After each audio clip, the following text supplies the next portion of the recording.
በምስራቅ አርሲ አሰኮ ወረዳ 3 ኦርቶዶክሳውያን መገደላቸው ተገለጸ። ሁለት ሰዎች ሞተዋል።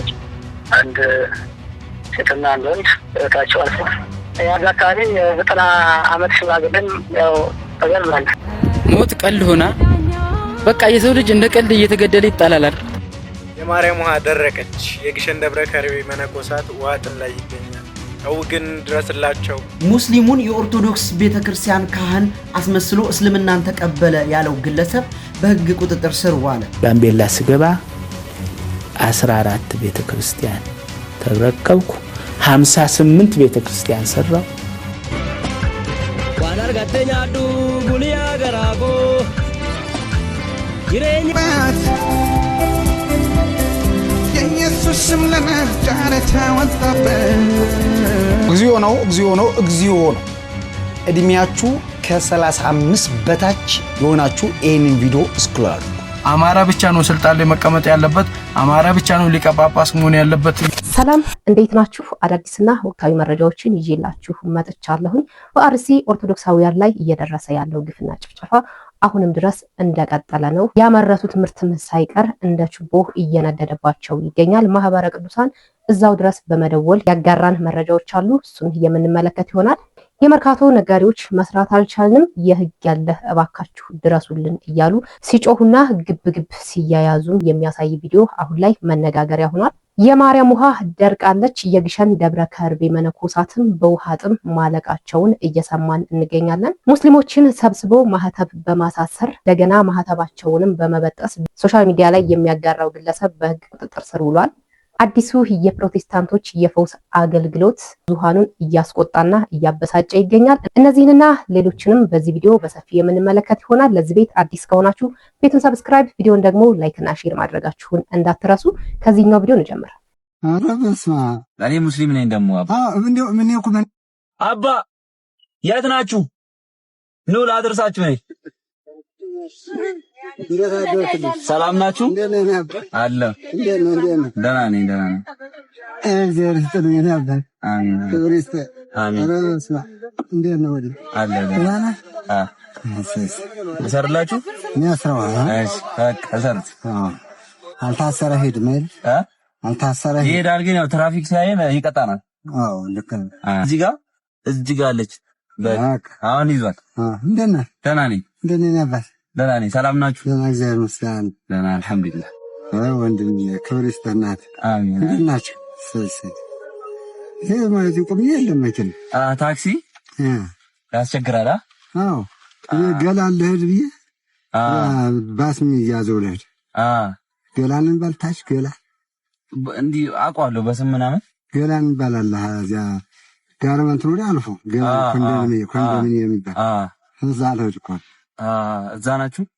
የታ ይሄ እዚህ ማለው እዚህ ነው። እዚህ ናችሁ አሁን ያላችሁት? ሚካኤል እዛ ደርሳችሁ ልትመለሱ ነው? እዛ ደርሼ ልመለስ። ተባረክ ወደዚህ ልተምሮ። አሜን። ቅድሜ ይስተናቴ ወግባሊ። አሜን አሜን። ወደ ስራ እየሄድክ ነው? ሌላ ጊዜ እናት ነበር የምሸኘው። ዛሬ ደግሞ እርሶን ሳይ ለምን አባት ደግሞ አልሸኝም ብዬ አረናት እርሶን እየሸኘ መላኩ ይጠብቅልኝ ለገው የኛ አባት። አሜን አሜን። አሁን ለኔ ብራን ይመጣ አረናት ለምን ችግር የለውም አባ። ያምን ጠብቅልኝ። ሌላ ጊዜ በየቀኑ አንዳንድ እናት እሸኛለሁ።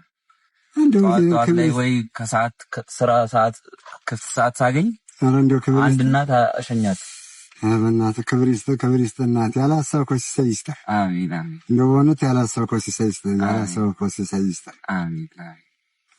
የሰው ፍቅር የሰው ሞዴል ይስጥ። ማር ነው እንደው ማር ሆነልኝ። አሜን አሜን። እውነት ማር ሆነልኝ። እኔ አባት አሜን። አመሰግናለሁ። እንደዚህ ያለ መንፈሳዊ ስራ ማለት እንደው እግዚአብሔር እኮ ይገርማችኋል። እንደው ሰው የሚያድርበት እግዚአብሔር ስራ ወንድምዬ በጣም ነው የማመሰግን። አሽሩ አዚያ አስቆመም ነው። ችግር የለውም። ቦታው አደርሳችኋለሁ። ምንም እንደው ማለት እናመሰግናለሁ። እኔ ስልክህን ይዛለሁ። እሺ አባሽ እንደው ወንድም አለምዬ ስልክህን ሰጣጣም እንደዚህ ሳመሰግንህ ነው ሞት ታምር ነው ማለቴን እንደው 09 12 በቃ ደውልልኝ። እኔም ዘይራችኋለሁ። ፈሳው ደግነት እንደው ደግነት ራሱ እንደው ሳራት ይሁን እግዚአብሔር ክብር ይስጥ። አሜን። ስለዚህ ችለ አንተ ወደዚህ የምትመለስ እኔ ወደዛው ነኝ፣ ችግር የለውም። ወደዚህ እመለሳለሁ። ወደዚህ እዛው ይቀደም እዛው ሰፈር እንደምን ደግ ሳያችሁ እንዴት እሳቸውን የመሰለ ሰው ይቆማል ብዬ ነው። ወንድሜ በጣም ነው ተመለህ። አሜን አሜን። ክብር ይስጥ። አሜን። ወደ ዳሩንና እሺ እዚህ ናቸው መሰለኝ። ዙሪ እደውልልሃለሁ ወንድም አለ ሁልጊዜ ሳመሰግንህ ነው የምኖር። ኧረ ችግር የለውም አባ፣ በምትፈልጉኝ ሰዓት አለሁ እኔ። እንደው ሌላ ሰዓትም እኔ መንፈሳዊ ስራ እንደው ራሱ አስተማረኝ ራሱ። እሺ አመሰግናለሁ አባ። ክብር ይስጥልኝ። አሜን። መድኃኒዓለም ይጠብቅልን። አሜን። ሐሳብህን ያከናውንልህ። አሜን። መልካም ትዳር ይስጥህ። አሜን። እንደው እግዚአብሔር ያልታሰበ እንጀራ ያልታሰበ ሲሰይ ይስጥህ። መላኩ አይለህ እግዚአብሔር መላጣው ነው። መድኃኒዓለም ይጠብቅህ ወንድም አለ። አምላክ ይባርክህ። እሺ አመሰግናለሁ። አምላክ ይባርክና አምላክ ይባርክ። እሺ መላኩ ይጠብቅልኝ። እሺ ወዴ እደውልልሃለሁ። እሺ እናቴ እደውልልሃለሁ። እንደው ማነው ጀርሙ ይዘው የኔ ወይ ደግሞ ሞያ ብላችሁ። እሺ ሙራድ ይህ ወንድማችን ሙስሊም ነው፣ ነገር ግን የሸኘው እኚህን አባት ነውና ቪዲዮ በጣም ደስ ስላለኝ አሪያ ሊሆን ስለሚችል ብዬ ይዤው መጣሁኝ። አካውንቱ ላይ ገባሁኝና የሚሰራቸው ቪዲዮዎች ሙሉውን ማየት ጀመርኩ። አብዛኛውን አየሁኝ። ምንም ሃይማኖት አይመርጥም፣ ብቻ ደካማ ይሁኑ ሙስሊም ነው ብያቸዋለሁ። እሱ ይዞ ወደሚፈልጉት ቦታ በቀን አንዳንድ ሰው ይዞ ይሄዳል እና ቤተክርስቲያን ይወስዳቸዋል። ትልልቅ እናቶችን እንደዚህ አባቶችን የሚፈልጉት ቦታ ያደርሳል። እና ከዚህ ልጅ ብዙ ትምህርት መማር እንችላለን። ይች ነች በቃ ኢትዮጵያ፣ የድሮዋን ኢትዮጵያ ነው ያየሁበት፣ የድሮዋን ኢትዮጵያ ነው ያሳየኝ ይሄ ልጅና እንደ ሁላችንም እንደዚህ አይነት ስራዎችን ብንሰራ መልካም ነው። እንደ እግዚአብሔር ይስጥህ ወንድማችንም። በሌላኛው ቪዲዮ ስናቀና ደግሞ አንድ ወንድማችን ግሸን ደብረ ከርቤ የሚገኘው ውሃ ደርቋል፣ መነኮሳቱ ደግሞ በውሃ ጥም እየተንገላቱ ነው ሲል መዓት ቪዲዮዎችን ሰርቷል። ብዙ ቪዲዮዎችን አየው። የቲክቶክ አካውንቱ በጣም ትንሽ ፎሎወር ነው ያለውና ልጁ ደግሞ ኮንተንቱ ይሄኛው ብቻ ነው እና በመሃል ምን ሲል ሰማለሁ፣ የኔ ቪዲዮ የትም እንደማይደርስ አውቃለሁ፣ ግን አንድ ቀን ዋጋ ካለው ብዬ ነው የምሰራው እያለ እያንዳንዱ እስከ መጨረሻው ለማየት ሞከርኩኝ። ብዙ ኦልሞስት ሁሉም በሚባል ደረጃ ቪዲዮቹ ስለ ግሸን ደብረ ከርቤ ነውና ኮሜንቶቹን ገብቼ ሳይ እኔ ሰኔ ሂጄ ነበረ፣ እውነት ነው፣ ትክክል ነው፣ አካውንት ላክልን፣ አካውንት አስቀምጥልን የሚሉ ብዙ ኮሜንቶች አሉና ልጁ ደግሞ እኔ አካውንት ማስቀመጥም አልችልም፣ ነገር ግን ቢያንስ የኔ ቪዲዮ አቅም ኑሮት ለትልልቅ ተጽዕኖ ፈጣሪ ለሚባሉ ሰዎች ደርሶ ትልቅ ደረጃ እንዲረዱ ነው የምፈልገው ሲል ምላሹን ሰጥቷልና እስኪ ያለውን እንመልከት። የማርያም ውሃ ደረቀች። የግሸን ደብረ ከርቤ መነኮሳት ውሃ ጥም ላይ ይገኛሉ። ተው ግን ድረስላቸው። እመቤቴን ውሃ አልቆባቸዋል። የግሸን ደብረ ከርቤ መነኮሳት ውሃ አልቆባቸዋል። አረ የወገን ያለህ፣ አረ የተዋህዶ ልጆች ውሃ፣ አረ ውሃ። እናም ያው በቻልነው መጠን ልናግዛቸው ይገባል። በተለይ እዛ አካባቢ ያላችሁ ጉዳዩን አጣርታችሁ መታገዝ ባለበት ሁኔታ እንዲታገዙ እድሉን ብታመቻቹ እኔም ከወዲሁ ጥሪ ማስተላለፍ እፈልጋለሁ። እፎይ ቁርአንን አነበበ እንጂ ምንም አላደረገም፣ አልተሳደበም። ተሳዳቢ ተብሎ ተፈረጀ። መምህር ኃይለ ማርያም ዘውዱ መጽሐፈ መነኮሳትን አነበቡ። አንዳንድ መነኮሳት ነገሩን ወደ ሌላ አዞሩት። እሳቸው አነበቡ እንጂ ምን አደረጉ? በነገራችን ላይ መጽሐፈ መነኮሳት ማለት መነኮሳት የት መኖር እንዳለባቸው፣ መነኮሳት በምን አኗኗር መኖር እንዳለባቸው፣ መነኮሳት አለባበሳቸው፣ መነኮሳት አበላላቸው፣ መነኮሳት አረማመዳቸው፣ መነኮሳት አነጋገራቸው ምን መሆን እንዳለበት የሚገልጽ ነው። እሳቸው አነበቡት። አንብበነው ስለማናውቅ ምዕመናኑም ሰምተውት ስለማያውቁ ተወዛገብን። አነበቡት። ብዙዎች ደግሞ ወደ ሌላ ተርጉመው ተንጫጩበት። በነገራችን ላይ ምንኩስናን የጀመረው ጌታችን መድኃኒታችን ኢየሱስ ክርስቶስ ነው። ምንኩስናን የጀመረው በየት ነው? ሰው በሌለበት በምድረ በዳ በገዳመ ቆሮንቶስ ነው የጀመረው። ስለዚህ ገዳም ማለት ጫካ ነው። ይህን ያሳየን ክርስቶስ ነው። ታዲያ ወዴት ነው? መነኮሳት በነገራችን ላይ ሁላችሁንም አይወክሉም። ብዙ ጥሩ የሆናችሁ መነኮሳት አላችሁ፣ ለእግዚአብሔር የምትገዙ ቤተክርስቲያንን የምታገለግሉ፣ በዚያው ልክ ደግሞ ሰዓታት የማይቆሙ፣ ቅዳሴ የማይቀድሱ፣ ማህሌት የማይገቡ፣ ክርስትና የማያነሱ ዝም ብለው የሚያውደለድሉም አሉ። እነሱ እንዴት ታዩዋቸዋላችሁ? እና መምህር ኃይለ ማርያም ዘውዱ በቃ መጽሐፈ መነኮሳትን አነበቡ። አትንጫጩ። ነገሩን የፖለቲካ መልክ አትስጡት እንጂ መጽሐፈ መነኮሳትን እኮ እንደው መነኮሳት ነበራችሁ ማንበብ የነበረባችሁ፣ ለትውልዱ ማስተዋወቅ የነበረባችሁ። ታው እንጂ እዚህ መጽሐፈ መነኮሳትን ያነበበ መነኩሴ በእርግጠኝነት በየትኛውም ሞራሉ ቲክቶክ ላይ ፌስቡክ ላይ ወጥቶ አይጽፍም። አንብቡት። ይህን የጠየቅነው የተጻፈውን ኑሩ የምታስተምሩንን ሁኑ ብለን ነው ጥያቄ ያቀረብነው። የተጻፈ ነው ያነበብንላችሁ። ወይም እናንተ መጽሐፈ መነኮሳት ብላችሁ ያስተዋወቃችሁን መጽሐፍ መነኮሳት በከተማ አይቀመጡም ወይም የመነኮሳት ቦታቸው በአታቸው ገዳም ነው ብሏልና እባካችሁ ገዳም ግቡ የሚል የጨዋ ጥያቄ ነው እየተጠየቀው። ያው በትልልቅ አባቶች የተመለሰውን መልስ እየሰማ ነው። ይሄ ታዲያ አያስተዛዝብም? ሙስሊሙን የኦርቶዶክስ ቤተክርስቲያን ካህን አስመስሎ እስልምናን ተቀበለ ያለው ግለሰብ በህግ ቁጥጥር ስር ዋለ። በከፋ ዞን ሀገረ ስብከት በብጣ ወረዳ ኦብዳኪ ቀበሌ ይህ ግለሰብ 153 ሙስሊሞችን ከሰበሰበ በኋላ አንገታቸው ላይ መስቀል በማድረግ እንዲሁም ካህኑም ሰለመ በማለት መስቀላቸውን እንዲበጥሱ አድርጓል። የሀገረ ስብከቱ የልኡካን ቡድን የወረዳው ይህንን ድርጊት ሐሰተኛ መሆኑን ካጣራ በኋላ ያለውን ማስረጃ ለፖሊስ በመስጠት ግለሰቡ በህግ እንዲጠየቅ አድርጓል። ግለሰቡም ተይዞ በተጠየቀበት ሰዓት ላይ ለሙስሊሞችን ክርስቲያን አስመስለ መስቀላቸውን አስበጠስክ ተብሎ በሚጠየቅበት ሰዓት እንዲህ ካላደረግን ከውጪ ብር አይላክልንም በማለት ገልጿል። በአሁኑ ሰዓት ግለሰቡን በህግ ቁጥጥር ስር ይገኛል።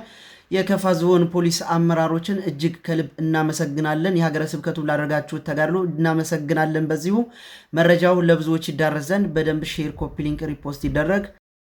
እናመሰግናለን። የእውነት የሚበረታታ የሚደነቅና የሚደገፍ ድርጊት ነው በከፋ ዞን የተደረገው። እናም ይሄ ጉዳይ እንደዚህ ከጅም ሲቀጭ ወደፊትም እንደዚህ አፉን የሚከፍት እንደዚህ የሚያላግጥ ሰው አይኖርም ማለት ነው። እንደው በነካ እጃችሁ ደግሞ በዛኛው ቤትም ማህተብ ካንገታቸው ላይ በማስደረግ ያልሆነ ነገር የሚያስብሉትን እዛኛው ቤት ያሉትንም ደግሞ በዚሁ አጋጣሚ ብትይዙልንና የሚገባቸውን ቅጣት ብትሰጡልን ጥሪያችንን እናቀርባለን። በምስራቅ አርሲ አሰኮ ወረዳ 3 ኦርቶዶክሳውያን መገደላቸው ተገለጸ። በምስራቅ አርሲ ሀገረ ስብከት አሰኮ ወረዳ ባህሩ አሊ በተባለ ቦታ ከትናንት በስቲያ ሐምሌ 6 2018 ዓ.ም ወይዘሮ አልማዝ የሻነህና ወንድ ልጃቸው በግፍ መገደላቸውን በአሰኮ ደብረ ጽዮን ቅድስት ማርያም ቤተክርስቲያንም መቀበራቸውን የአካባቢው ነዋሪዎቹ ገልጸዋል። በዕለቱ ከምሽቱ 5 ሰዓት እስከ 6 ሰዓት በተከፈተባቸው የተኩስ ርምታ ምክንያትም የአካባቢው ነዋሪዎች ሕይወታቸውን ለማዳን ከቦታው የሸሹ መሆናቸውንም አክለዋል። ሐምሌ 5ም ዳኛም የለው በሚባለው አካባቢ የ90 ዓመት አዛውንትም በግፍ መገደላቸውን የገለጹት ምንጮቹ አካባቢው አሁንም ስጋት ውስጥ እንደሚገኝና ነዋሪዎቹም ቦታውን ለቀው እየሸሹ መሆናቸውን አሳውቀዋል። ዘገባው የማህበረ ቅዱሳን ቴሌቪዥን ነው። በምስራቅ አርሲ ሀገረ ስብከት የተለያዩ ቦታዎች የሞት ቀጠና ከሆኑ ዓመታት ተቆጥረዋል። በዚሁ ሀገረ ስብከት አሰኮ ወረዳ በቀጠለው ጥቃት ሐምሌ 5 እና 6 ቀን 2018 ዓ.ም 3 ኦርቶዶክሳውያን መገደላቸውን የአካባቢው ነዋሪዎች ለጣቢያችን ገልጸዋል። ያው በቀን 6 ማለት ነው 11ኛ 2018 ባህሩ አሌ ናፍታ ትባላለች እንዲሁ ቦታው ማለት ነው። ከምሽቱ 2 ሰዓት ተጀምሮ እስከ 5 ሰዓት ድረስ ያው ውጊያ ነበር፣ ተኩስ ነበረ፣ ውጊያ ነበረ። ሰዎች ያው በሰፈራ ላይ ሄደው ማለት ነው በሸላጋ ላይ እና ያው ሰዎች ሞተዋል። አንድ ሴትና አንድ ወንድ ህይወታቸው አልፏል። ያው ባይወስድም ያው ሰው ሞተዋል። እዛው ዳኛም የለው እንደሚባል አካባቢ ዳኛም የለው አዎ በአካባቢው ስሙ መጠሪያው እሱ ነው። ፍራንጎ ነው ቀበሌው። በዛ አካባቢ 90 ዓመት ሽማግሌም ያው ተገድሏል። አካባቢው አሁንም ስጋት ውስጥ መሆኑን ያሳወቁት ምንጫችን ቦታውን ለቀው እየሸሹ መሆናቸውን የገለጹ ሲሆን የሚደርስብን ግድያና ግፍ ይቆምልን ሲሉ ጥሪ አቅርበዋል። ያው መፍትሄ ሰጣን። አሁን ችግር አይመጣም። ሰው በቃ እኛ አሁን የሰው ሞት ዕቃ ነው። ሰው አይገደልብን ነው። ሰው ግድያ ይቆምልን ነው የምንለው። መፍትሄው ተመልከቱት። የአርሲ ኦርቶዶክሳውያን እንደዚህ ነው ሰማዕትነትን እየተቀበሉ ያሉት። ተመልከቱት። የአርሲ ኦርቶዶክሳውያን ያረሱትን፣ ያጨዱትን፣ የከመሩትን ክምር እንደምትመለከቱት በእሳት እያጋዩት እያቃጠሉት ነው የሚገኘው። እውነት ማንን ነው ፍትህ የምንጠይቀው? የአርሲ ኦርቶዶክሳውያን እኮ መገደል ከተጀመረ 7 ዓመት አልፎታል እኮ። በየጊዜው በየቀኑ ነው የሚገደሉት ማለት ነው። ማህበረ ቅዱሳን የሚያወጣቸው መግለጫዎች ገብታችሁ መመልከት ትችላላችሁ። ዩቲዩብ ላይ ሞልቷል። ነገር ግን ሰሚ ያጣ ጩኸት ሆኗል። በተለይ የአርሲ ጉዳይ ፀሐይ የሞቀው ሀገር ያወቀው ጉዳይ ነው። አርሲ ብቻ አይደለም፣ በወለጋም በተለያዩ አካባቢዎች በየጊዜው ነው ኦርቶዶክሳውያን መከራ የሚቀበሉት። ይህንን ጠንቅቃችሁ ማወቅ አለባችሁ። ስለዚህ እስከ መቼ ድረስ ነው ፍትህ እያለን የምንጮኸው? ማንን ነው ፍትህ እያለን የምንጠይቀው? እስከ ዛሬ ፍትህ ብናገኝ ኖሮ እኮ በጣም ብዙ የጠየቅናቸው ጉዳዮች ነበሩ፣ በጣም ብዙ ማለት ነው። ነገር ግን ሰሚ ያጣ ጩኸት ሆኗል ማለት ነው። ስለዚህ ኦርቶዶክሳውያን መፍትሄው አንድና አንድ ብቻ ነው፣ እየተዋለዱ መብዛት፣ እንደዚሁ መደራጀት ነው። ተደራጅቶ ቅድስት ቤተ ክርስቲያናችንን መጠበቅ፣ ይህ ነው መፍትሄው። አደራ ኦርቶዶክሳውያን በየጊዜው አጀንዳ ተቀባይ አትሁኑ። ይሄ ነው እንግዲህ በሃይማኖት አይደለም አርሲ ላይ የሚደረገው ጥቃት ሃይማኖታዊ አይደለም የምንባለው ይሄንን ነው። መቼ ነው የሚያበቃው? መቼ ነው ማብቃቱን ተውት። መቼ ነው እውቅናስ የሚያገኘው? መቼ ነው? እውነት ነው በሃይማኖታቸው ምክንያት እንደዚህ እየተሰቃዩ እየተንገላቱ ነው፣ እየሞቱ ነው ያሉት። ደግሞ ቀያቸውን ለቀው እየወጡ ነው። ያመረቱት ምርት እንደ ችቦ እየነደደ ነው ተብሎ እውቅና እንኳን የሚሰጣቸው መቼ ነው?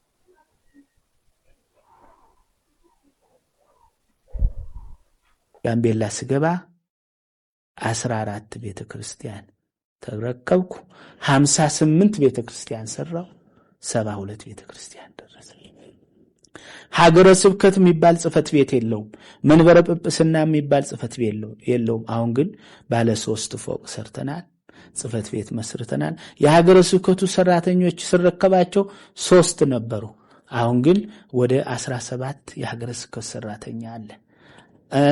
ትምህርት ቤት የሚባል የለም። ወደ 17 አጸደ ህፃናትና አንደኛ ደረጃ ትምህርት ቤት ከፍተናል። በዚህ ላይ እንግዲህ በህይወቴ ደስ የሚለኝ አገልግሎቴ ተሳካልኝ ብዬ የምደሰተው አገልግሎቴ የጋምቤላ አገልግሎት ነው።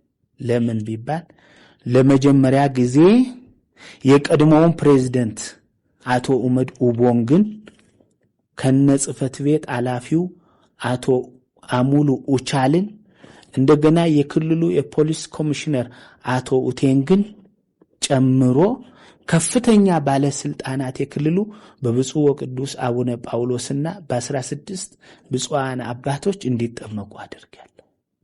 ከ6000 ሰው በላይ ተጠምቀዋል። መጠመቅ ብቻ ሳይሆን ለመጀመሪያ ጊዜ በኢትዮጵያ ቤተክርስቲያን ታሪክ የኒውየር ዲያቆን አለ፣ ቤተ መቅደስ ገብቶ የሚቀድስ የኒውየር ዲያቆን አለ፣ ሰዓታት የሚቆም እንዲህ ሲሉ ተናግረው ነበረ። ነገር ግን ደግሞ የጋምቤላ ህዝብ በነቂስ ወጥቶ የተናገረውን ሰምታችኋል። ማለት እኔ እዚህ ጋር ማለት የፈለኩት እሳቸው የጠቀሱት ህንፃዎች በሙሉ ውሸት ናቸው ብለው ህዝቡ በመረጃ አውጥቷል። መቼ? ከ18 ዓመት በኋላ። እዚህ ጋር ጥያቄ ግን የኔ ምንድነው ህንፃን ያክል ነገር እንደዚህ ገንብቻለሁኝ ሲባል ለምንድነው ሪፖርት የሚደረግለት አካል ሄዶ ቼክ የማያደርገው ወይም እዚህ ቪዲዮ ላይ እንትን ውስጥ የማይገባው? ፕላስ ደግሞ ወደ ኦርቶዶክስ አመጣኋቸው ያሏቸው ሰዎች ደግሞ ሁላቸው እሳቸው አመጣኋቸው ያሏቸው ሰዎች ጭራሹኑ ሙስሊሞች፣ ጴንጤዎች፣ እምነት የሌላቸው ሳይማሩ ምንም አይነት ትምህርቱን ሳይማሩ ግዴታ መንኩስናን እያቀበሏቸው በግድ ግዴታ ዲያቆን እያደረጓቸው ሳይፈልጉ ከዛ ወደ ገጠሩ ክፍል እንዲያስተምሩ ይለቋቸዋል። እነዛ ሰዎች ደግሞ የራሳቸውን አስተምሮ ያስተምራሉ ማለት ነው። ግን ይሄ ሁሉ ነገር ሲደረግ የበላይ አካል ምን ነበር የሚሰራው ነው ጥያቄያችን ማለት ነው። በእርግጥ አሁን ላይ ጉዳዩ ተይዞ መፍትሄ እየጠበቅን እንገኛለን። እስካሁን ድረስ በህዝብ ላይ በዚህ ልክ መቀለዱ ከምን የመጣ ነው? እንደው ከማን ነው የተወረሰው የሚለውን ለማጠየቅ ፈልጌ ነው። ዋናርጋተኛዱ ጉልያ ገራጎ ጅሬኝ ውዲራ ማልዳና ሲቢጣ ጥብሲራ ማልዳና ሲቢጣ ጥብሲራ ሽሮዳ ኛቴ ቡሉን ግዲራ Nandadhabe garato obsu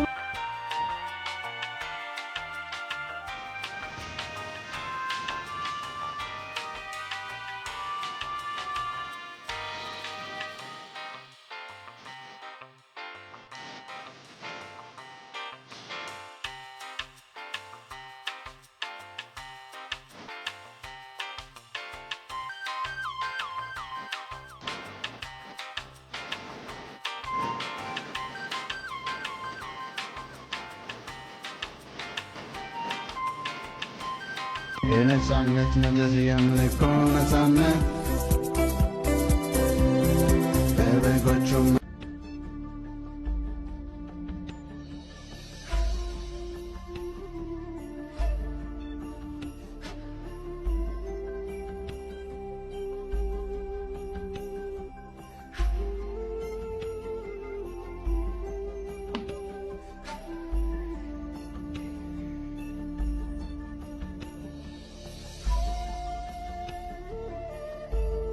እነዚህ ናቸው እንግዲህ ገድላትን የሚቃወሙት። እነዚህ ናቸው እንግዲህ የኦርቶዶክስ ቤተክርስቲያን የሆኑትን ነገሮች በሙሉ የሚቃወሙት። ይሄ ያያችሁት አዲሱ የፈውስ አገልግሎት ነው። ፊታቸውን በመታጠብ እግራቸውን ጭንቅላታቸው ላይ በማድረግ እግራቸውን በመታጠብ ይፈውሷቸዋል ማለት ነው። ይሄ ብቻ አይደለም፣ ገና ይቀጥላል። ጭራሽ ብለው እግዚአብሔርን ያዘዋለሁ ማለት ጀምረዋል። አንድ ሲደመር አንድ ነው 3 ነው ካልኩ እግዚአብሔር ጋር ሄደ አንድ ሲደመር አንድ ስንት ነው ብትለው ፕሮፌት ሚራክል ምን አለ ነው። ኡበርት ኤንጅል የሚቀበሉን አጋንንታዊ አሰራር እዚህ ኢትዮጵያ ውስጥ በማምጣት በዚህ መልኩ እኔ እግዚአብሔር ቀኝ እጅ ነኝ፣ እኔ እግዚአብሔርን አዘዋለሁ፣ እኔ ካልኩት ውጭ አይሰራም፣ አንድ ሲደመር አንድ 3 ነኝ ካልኩኝ እኔ እግዚአብሔር ሄዳችሁ ራሱ ብትጠይቁት ወደ እኔ ነው ሪፈር ቢጽፍላችሁ። ለዚህ ነው እነዚህ ሰዎች እግዚአብሔር ነኝ ከማለት ምንም አያፍሩም። ያለ እኔ እግዚአብሔር መስራት አይችልም። በነገራችን ላይ እነዚህ ሰዎች እኔና ሎቱ ስብሐት ለቃል አጠቃቀሚ ይቅርታ እነሱ የተናገሩት ማለት ነው። እኔና ኢየሱስ ክርስቶስ አንድ ነን፣ ወይም ኢየሱስ ክርስቶስ ለአብ ልጅ በሆነበት ልክ እኔም የሱ ልጅ ነኝ፣ ወይንም እኔና ኢየሱስ ክርስቶስ እኩል ነን በባህሪም በምንም። ምክንያቱም የበኩር ልጅ ነው እሱ፣ እኔ ደግሞ ከበኩር ዝቅ፣ ወይም ኢየሱስ ክርስቶስ የበኩር እኔ በታች መሆኔ የእንትን ልዩነት ነው እንጂ ሂራርኪ ልዩነት ነው እንጂ ያለን አንድ ነን እያሉም ነው። ስለዚህ ይህንን ቢሉ አይደነቅም። እንመልከት። አይመለከተኝም። ሕፃናት እንዲህ አይነት ቪዲዮ እንድታዩ አልመክራችሁ። ኦርቶዶክሳውያን እድሜያችሁ ከ35 በላይ የሆነ ቀኑን ሙሉ ሳምንቱን ሙሉ እግዚኦ ማርነ ክርስቶስ በሉ፣ እግዚኦ ማርነ ክርስቶስ በሉ። የጴንጤ መጨረሻ እግዚኦ ማርነ ክርስቶስ ነኝ ያለው በሙሉ ነኝ። ኢየሱስ እውነት ነው፣ እኔም ኃይሉ ዮሐንስ እውነት ነኝ እና ውሸት ነኝ እንዴ? ኢየሱስ መንገድ ነው እና እኔ ገደል ነኝ? ታዋችሁ። ስለዚህ እኔ የምላችሁን በሉ እስቲ። እኔና እግዚአብሔር አንድ ነን። ይመቻል። በቃ እግዚአብሔር ይመስገን። እኔና እግዚአብሔር አንድ ነን። እኔና ኢየሱስ አንድ ነን። እኔና መንፈስ ቅዱስ አንድ ነን። ጌታ ኢየሱስ ክርስቶስ የእግዚአብሔር ልጅ በሆነበት አይነት መልኩ የእግዚአብሔር ልጅ ሆኛለሁኝ። አንዳንድ ሰዎች እንዲሁ ገና በእናንተ ምክንያት መዓት ይመጣብናል። የማይመጣብን በላይ የለም በእናንተ ምክንያት። ጭራሽ ይውላችሁ የጴንጤ መጨረሻው ይሄ ነው። ኢየሱስም መካከለኛ ነው፣ ጠበቃ ነው፣ አማላጅ ነው አሉ። አወረዱ። ጌታችን አምላካችን መድኃኒታችን ኢየሱስ ክርስቶስ ክብር ይግባውና እሱ የኛ ፈጣሪ ነው፣ እኛ ደግሞ የእጆቹ ሥራ ፍጥሯን ነን። እሱ ተመስጋኝ ነው፣ እኛ ደግሞ አመስጋኝ ነን። ጭራሽ ከእግዚአብሔር አብ ከባህሪ ልጁ ጋር እኩል። እኔ ይቀፈኛል ይህን ሳውራ ጋይስ። እኔና እግዚአብሔር አንድ ነን። ጴንጤ አሁን ምን ይሉ መሰለ፣ ይሄ ጴንጤን አይወክልም፣ እንዲህ አይነት አስተምሮ እኛ የለንም፣ እኛ ጴንጤዎች እንዲህ አንልም ይሏል። አባቴ ሲጀመር ጴንጤ የሚባል ምንም ነገር የለም ጋይስ። ተከፋፍሎ ተበታትኖ ብጥስጥስጥስ ብሎ እንደተለያየ ከዚህ በፊት ነግሬያችኋለሁ። ከባለፈው ወር ጀምሮ ጴንጤን ሲያላትሞ ሲያጋጨው የነበረው ሐሳብ ነቢያትና ሐዋርያት ናቸው። የሴቶች አገልግሎትና ቁርባን ነበር። አሁን ደግሞ ወደ ለየለት ሰይጣናዊ አጀንዳ መጥተው ራሳቸውን ከኢየሱስ ክርስቶስ ጋር አስተካከሉ። ጋይስ አስተካከሉ፣ ራሳቸውን ከእግዚአብሔር ጋር አስተካከሉ። አዎ ኢየሱስ ክርስቶስ እውነት ነው። ሎቱ ስብሐት። እኔ እግዚአብሔር ለማለት ሁሉ ቀፈፈኝ። ከዚህ በላይ ምንድነው የምትጠብቁት? እዛ አዳራሽ ውስጥ ያላችሁ ግሪሳዎች ምንድነው የምትጠብቁት? ምን አይነት አስተምሮ እየሰማችሁ ነው? አሁን ናና ደግሞ ይሄ ጴንጤን አይወክልም በለኝ። ይሄው ጴንጤ የሚወክለው ነብይ እንዴት አርጎ አቆላምጦ እንዴት አድርጎ አሽሞንሙኖ ወደ መድረክ እንደጠራው ተመልከት። ጴንጤ አዳራሽ ውስጥ ለኔ ረጅም ዓመት ኦልሞስት አሜሪካን ሀገር መሄድ ከጀመርኩ ጀምሬ ረጅም ዓመት ወዳጅ ነን። በጣም የፍቅር ሰው ነው እና ደግሞ እግዚአብሔር በኢትዮጵያ ምድር ካስቀመጣቸው ትልልቅ የመጽሐፍ ቅዱስ አስተማሪዎች እግዚአብሔር የቃሉን ብርሃን የከፈተለት ኃያል እግዚአብሔር ሰው ነው። ከኔ ጋር ትንሽ የሚያመሳስለን ሰልፍ አይፈራም፣ ውጊያ አይፈራም እና ፓስተር ኃይሉ ዮሐንስን ዌልካም በሉት እስቲ። ከእርሱ ተወልዳችኋልና ዘሩም በእናንተ ይኖራል። አንተ እኮ የሚመስሉ ወሰነ ባለበት አቅጣጫ ነው እያልኩ ያለሁት። ይሄም ጴንጤ አይወክልም። እዚህ ወሮ በላና ዱርዬ የሆነ ነብይ ጋር መታችሁ ያልዘመራችሁ አላችሁ፣ ዘምራችሁ አበላችሁን ያልወሰዳችሁ አላችሁ፣ መታችሁ ያልሰበካችሁ አላችሁ፣ አንድ ላይ አምልካችሁ የለ ወይ? እዚህ መድረክ ላይ የተጋበዘው ይሄ ሰው ነው። እንግዲህ ተመልከቱ ጋይስ፣ ጴንጤዎች ጥያቄ ያለኝ አሁን ራሳችሁን ከኢየሱስ ክርስቶስ ጋር አስተካከላችሁ፣ ራሳችሁን ከእግዚአብሔር ጋር አስተካከላችሁ። አሁን መቼ ነው ኢየሱስ ነን ብላችሁ የምትመጡት? ንገሩን፣ ቀኑን ንገሩን፣ ወሩን ንገሩን። እኔ ኢየሱስ ነኝ ብላችሁ የምትመጡት መቼ ነው? ዛሬ በስልጣን በመለኮት የተስተካከለ ልጅነት አለን። ራሳችሁን ከኢየሱስ ክርስቶስ ጋር ካስተካከላችሁ መቼ ነው እኔ ኢየሱስ ነኝ ብላችሁ የምትመጡት? ንገሩን። ከየት ነው የምትመጡት?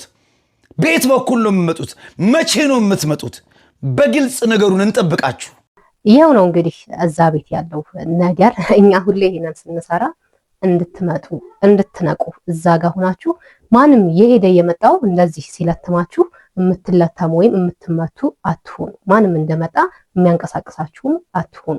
ስለዚህ ነቃ ብላችሁ እኛ የምንሰራው አሁንም እዛ ውስጥ ላላችሁ፣ በተለይ ደግሞ እዚህ ቆይታችሁ ይህንን ፍቅር ሳታጣጥሙት ኦርቶዶክስን ሳታውቋት እንዲሁ ተጨፍናችሁ የሄዳችሁ ሰዎች ትነቁና ብርሃን እንዲወጣላችሁ ነው። ብርሃን ሳለላችሁ ኑ በብርሃኑ ተመላለሱ። አማራ ብቻ ነው ስልጣን ላይ መቀመጥ ያለበት፣ አማራ ብቻ ነው ሊቀ ጳጳስ መሆን ያለበት የሚል አስተሳሰብ ያላቸው ጭንቅላታቸው የቀነጨረ ትውልድ እየበዛ ስለሆነ እኛ ሰላማችንን መንግስት እንዲያስጠብቅ ፈልጋለሁ። ይህ ቪዲዮ አናታቸው ላይ አክሲማ ለደፉ፣ በእጃቸው በትረ ሙሴ ለያዙ፣ በቀኝ እጃቸው መስቀል በግራ እጃቸው ደግሞ የጦር መሳሪያን ይዘው በአዲስ አበባና ዙሪያ ላይ የሚገኙ ወጣቶችን ለጽንፍ እያደራጁ ላሉ ሊቃነ ጳጳሳት እንዲደርስልኝ ፈልጋለሁ። በዋነኝነት ግን ለፌደራል ፖሊስና ለክቡር ጠቅላይ ሚኒስትር ዶክተር አብይ አህመድ እንዲደርስ ለመፈገሩ እንዲህ ነው። ከዚህ ቀደም አርሲና አካባቢዋ ላይ ብዙ ኦርቶዶክስ ስለሆኑ ብቻ አንገታቸው ላይ ማተብ ስላሰሩ በማለት በአፋቸው ብዙ ኢትዮጵያውያንን ሲገሉ ኖረዋል። አሁን ላይ ደግሞ ይሄ እየተነቃባቸው ሲመጣ አንዳንድ ሊቃነ ጳጳሳት በሰሜኑ በኩል ላይ ያለውን ውጊያ ሐላል እየደገፉ እንደሆነ እናውቃለን። የአዲስ አበባን ወጣት እዚህ ሶሻል ሚዲያ ላይ የሚርመሰመሱ ዩቲዩበርና ቲክቶከር አርቲስቶችን በመያዝ እየተደራጁ እንደሆነ እናውቃለን። እኛ ሰላም ፈላጊ ትውልድ ስለሆንን ይህንን ነገር መንግስት ችላ ሊለው አይገባም። ይህንን ነገር የምናገረው እጄ ላይ ባለ በቂ ማስረጃ ነው። በዓለም ዙሪያ ያላችሁ ውድ ኦርቶዶክሳውያን ሁላችሁንም ሰላም ብያለሁ። ይህንን ቪዲዮ ከምንም ባሻገር ከምንም በላይ ኮፕሊንግ ሼር ዱዊት እንድታደርጉልኝ እፈልጋለሁ። ለኢትዮጵያ ፌዴራል ፖሊስና ለፕራይም ሚኒስተር አብይ አህመድ እንዲደርስ እፈልጋለሁ። በምንም ጉዳይ እውነት የሚመስል ውሸት በተወራ ቁጥር ቤተክርስቲያኗ ላይ ጥላቻና ደግሞም አሸባሪነት የሆኑ ቃላቶችን እየተናገረ ስለሆነ የትኛውም የሚዲያ አካል፣ የትኛውም ዩቲዩበር፣ የትኛውም ቲክታከር ከ5000 ፎሎወርስ ሆኖ የሚቀመጥ የትኛውም ቲክታከር ሲናገር ህዝብን ያማከለ ሲያወራ የትኛውንም ነገር ያማከለ መሆን መቻል አለበት። ይህ ማስረጃ አባቶቻችን ቆብ አድርገው በሌላ እጃቸው ደግሞ መሳሪያ መያዛቸውን በማስረጃ እንዲያሳየን ለፌዴራል ፖሊስና ለኦርቶዶክስ ተዋህዶ የህግ አካላቶች ይህንን ቪዲዮ እንድታደርሱልኝ ፈልጋል። ለምን ቢባል ሁልጊዜ ቤተክርስቲያን በውሸት መተቸት የለባትም፣ በውሸት ልትሰደብ አይገባም። ለምሳሌ ያክል ቤተክርስቲያን ላይ ክፍተት ካለ ያንን መረጃ ይዞ ሄዶ ሊናገር የሚገባው ሊከስ የሚገባው ለፌዴራል ፖሊስና ለፌዴራል ፖሊስ ብቻ ነው። ስለዚህ የኢትዮጵያ የፌዴራል ፖሊስ የህግ አካላቶች ይህ ቪዲዮ ሲሰራ እውነት የሚመስል ውሸት የበዛበት ነገር ስላለ ነው። ጳጳሳቶቻችን በሌላ እጃቸው መሳሪያ ከያዙ በአንድ እጃቸው በትረ ሙሴ በአንድ እጃቸውም ደግሞ መሳሪያ መያዛቸውን በማስረጃ ሊያሳየን ይገባል። ስከሌ ጳጳስ ስከሌ ብሎ ማስረጃውን ማሳየት መቻል አለበት።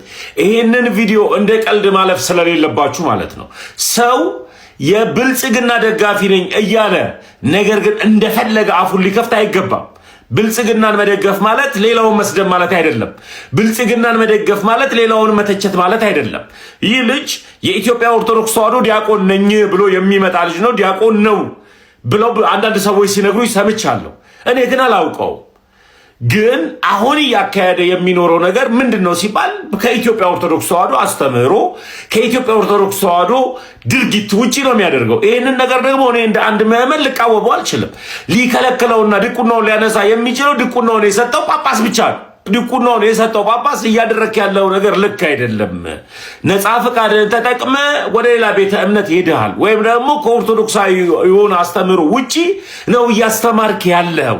ይህ ትምህርት ልክ ስላልሆነ ከዚህ በኋላ አግደናል። ራስህን ዲያቆን ነኝ ብለህ ስትጠራ የኢትዮጵያ ኦርቶዶክስ ተዋሕዶ አታውቅም የሚል ነገር መናገር የሚችለው እንደኔ አይነቱ ምዕመን ሳይሆን መናገር የሚችለው ድቁናውን የሰጠው ጳጳስ ነው። ጳጳሳቶቹ ደግሞ ድቁናውን የሰጡት ደግሞ ዝም ካሉት እኛ ከመናገር ባሻገር ሮጠን ሰይፍ አናነሳ። መጋደላችን ከስጋ ከደም ጋር አይደለም፣ ከዚህ ዓለም ከጨለማ ገዢ ከሆነው ከዲያብሎስ። ስለዚህ የምንዋጋውም በመንፈስ ነው፣ በመሳሪያ ያለም የምንዋጋው። ዞሮ ዞሮ ግን ይህ ልጅ እያካሄደ ያለው ነገር ምንድነው ከተባለ አንድን ሃይማኖትን ብሔር ተኮር አድርጎ አንዱን ከአንዱ ጋር ለማጣላትና ለማባላት እውነት በሚመስል ውሸት ውስጥ የመጣ ስለሆነ ይህንን ልጅ መረጃ አለኝ ካለ የኢትዮጵያ ፌዴራል ፖሊስ መረጃውን ተቀበለው፣ ደግሞም ይድረስልኝ ደግሞ ብሎም ደግሞ የጠየቀው ደግሞ ጠቅላይ ሚኒስተርን አብይ አህመድን ስለሆነ ጠቅላይ ሚኒስተር አብይ አህመድ ይህ ልጅ በድፍረት ሚዲያ ላይ የመጣ እኔ የብልጽግና ደጋፊ ነኝ የብልጽግና እንትን ስለሚል እውነት የብልጽግና ደጋፊ ከሆነ እንደዚህ አይነት አንዱን ከአንዱ የሚያባላ ነገርን የመናገር መብት አለው ወይ? ለምን ቢባል ቤተ እምነቷ የአማራ ብቻ አይደለችም።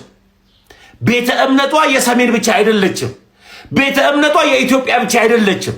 ቤተ እምነቷ ክርስቶስ ኢየሱስ ለዓለም እንደሞተ ለዓለም እንደመጣ የዓለም መድኃኒት የሆነ አንዲት ሃይማኖት ናት ብለን ነው እኛ የተከተልናት። ስለዚህ እኛ ስንከተል የሆነ ሀገር የሆነ ብሔር አይደለም የተከተልነው ሃይማኖት ኤፌሶን ላይ እንደተጻፈው አንዲት ጥምቀት፣ አንዲት ጌታ፣ አንዲት ሃይማኖት እንደሚለው ዓለም ሁሉ በዚህ ጥምቀት፣ ዓለም ሁሉ በዚህ ጌታ፣ ዓለም ሁሉ በዚች ሃይማኖት ጥላ ስር ውስጥ ካልሆነ የዘላለም ሕይወት አያገኝም የሚል እምነት ይዘን ያለ ነው። ስለዚህ ይህ ልጅ እያደረገ ያለው ነገር ወንጀል ስለሆነ በሕግ አግባብ እንድጠይቁ ትላለሁ። እናመሰግናለን ወንድማችን። ይህንን ልጅ መቼም ሁላችሁም ታውቁታላችሁ ብዬ አስባለሁኝ። ዲያቆን ነኝ ነው የሚለው፣ ግን ፕሮቴስታንት ነው።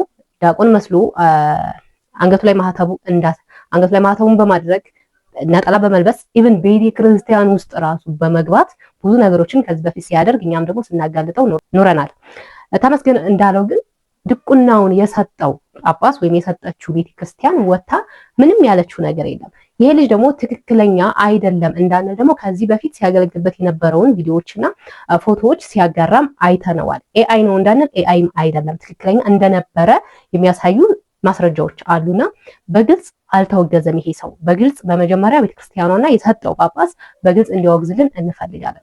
በሁለተኛ ደረጃ ምንም መድገም አልፈልግም። ይሄ ሰው የሚያደርጋቸው ነገሮች እኔ ብልጽግናን ደጋፊ ነኝ ወይም የኔ ጊዜ ነው ብሎ ባለ ጊዜ ነኝ በማለት የሚናገራቸው የጥላቻ ቃላቶች፣ የሚናገራቸው አንድን እምነት ከአንድ እምነት ለማጋጨት የሚጠቀምባቸው ርቀቶች በሕግ ሊታዩ ይገባልና ከዚህ በፊት ባየነው ቪዲዮ ላይ ሙስሊሞችን ክርስቲያን በማስመሰል አሰለምኩ ያለውን ሰውዬ እንደያዙት ሁሉ ይህንንም ሰውዬና አጋሮችንም ጭምር እንዲይዙልን ጥሪያችንን እናቀርባለን። በመጨረሻም እዚህ ጋር እንደምትመለከቱት የመርካቶ ነጋዴዎች የሕግ ያለ እያሉ ከሱቆቻቸው በመውጣት እየተተራመሱ ይገኛሉ። ይህም የሆነው በገቢዎች ምክንያት ነው። ምክንያቱም ደግሞ ከሚሰሩት በላይ ግብር እየተጣለባቸውና እየተገመተባቸው ስለሆነ በዚህ ልክ ነቅለው ወጥተዋል ማለት ነው። መስራት አይቻልም። እባክህ መንግስት ሆይ ድረስልን፣ የሕግ ያለ እያሉን ድምጻቸውን አሰምተዋል። እናንተ በዚህ ጉዳይ ላይ ምን ሀሳብ አስተያየት አላችሁ? ሀሳብ አስተያየታችሁን ኮሜንት ላይ አስቀምጡልኝ። ፕሮግራማችን ይህንን ይመስል ነበረ። በሌላ በአዲስ ቪዲዮ ተመልሼ እስከመመጣ ድረስ ለዚህ ቤት አዲስ ከሆናችሁ ቤቱን ሰብስክራይብ፣ ቪዲዮን ደግሞ ላይክ እና ሼር ማድረጋችሁን እንዳትረሱ። ኢትዮጵያ ሀገራችንን ኦርቶዶክስ ሃይማኖታችንን እግዚአብሔር ይጠብቅልን። ቸር ቆዩ።